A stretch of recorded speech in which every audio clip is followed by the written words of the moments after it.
The peculiarity of modern Belarusian culture predetermined by historical factors of national formation and state identity of its representatives.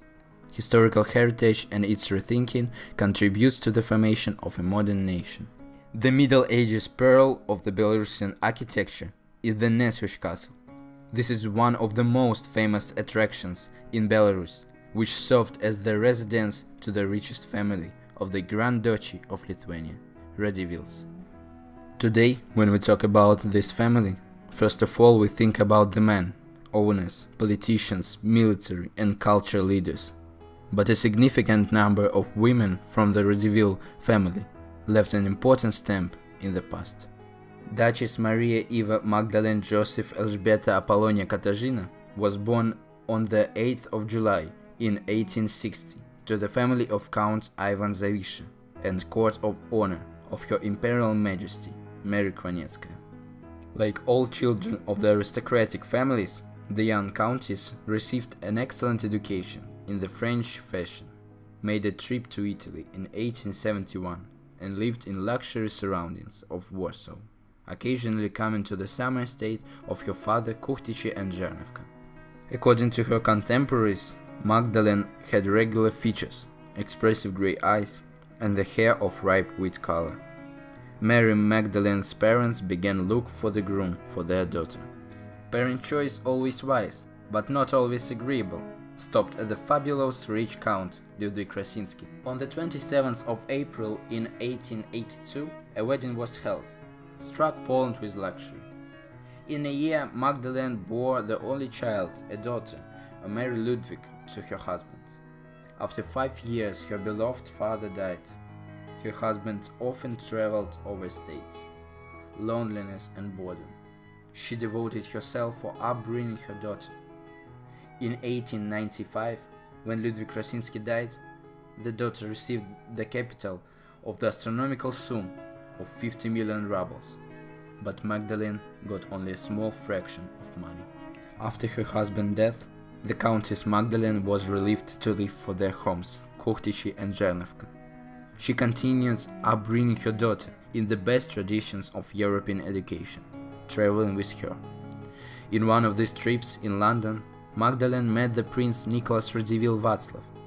Prince was 19 years younger than she was.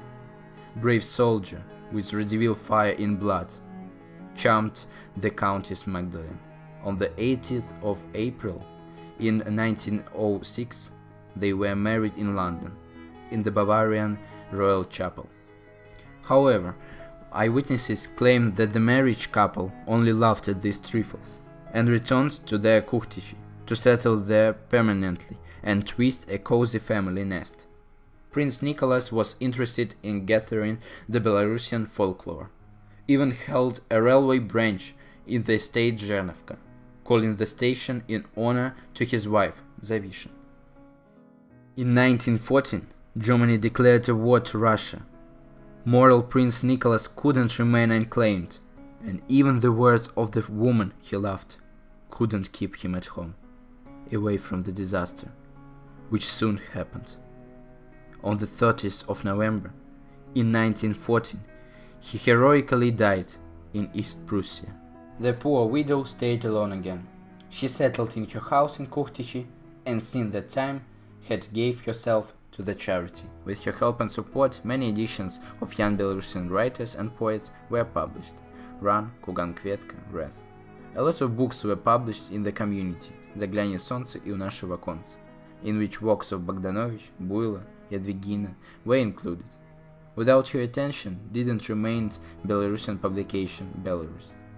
In 1912, on the pages of the newspaper Minsk Russian Word, the princess told, "I feel myself a Belarusian, Lithuanian origin, as well as my husband don't find myself Polish."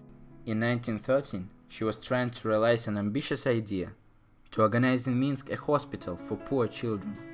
But governments banned the idea out of the fear that the Belarusian idea would get a wide resonance in the society. In 1914, Princess had a financial assistance to the Lithuanian school. She became a permanent member of Minsk charity organization. Since 1918, after the proclamation of the BNR, warmly supported by the princess, in her estates frequent speeches started, pogroms that fueled the Russian Social Democratic Labor Party, and soon the princess was under threat of arrest by the Bolshevik authorities. With undisguised pity and pain, Princess Magdalene left her homes, left everything. She stayed in Freiburg, Switzerland, forever. Her death and funeral were unnoticed. The Lithuanian government awarded the Princess Radзивилл Magdalene Honorary Order of Gediminas. Our state awarded her oblivion. I hope that it's only temporary.